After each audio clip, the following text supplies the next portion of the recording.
rong bol pui du tak teu in vai in chi bai ka bu ka cheu May kan lo thleng ta e drugs awareness hun alo ni ta ta chuan eng tin ngei fe chua don ikal chuana khongai takin hele khabu himin ken saklaga du ni Meizialzute Tana Chanchin tha Mizoram min suat tu chung kwa min ti che tu mel min ti che tu tangka sum tam tak min pe bo sak tu Meizial ani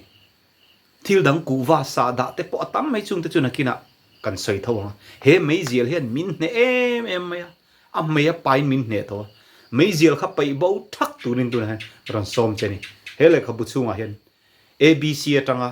zir thaina oma Meizialzu ka wanga kan chunga thil thalo thlengte a asthma b brain damage Chhuak thalo c cancer d diabetes zonthum e mit fialona eye problem adang a om teu me abc thumal tangzil dar kar chan ve lekin hele khabu hi chiar chuak thaini hele khabu hi lak thaya hele khabu lak thaina chu health ministries department Mizo conference of seven Adventists munani and health director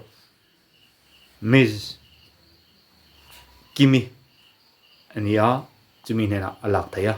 alei te po thayang karing khongai takin lo mang tur na som cheni tuna hian branch Zorama AOF branches sang te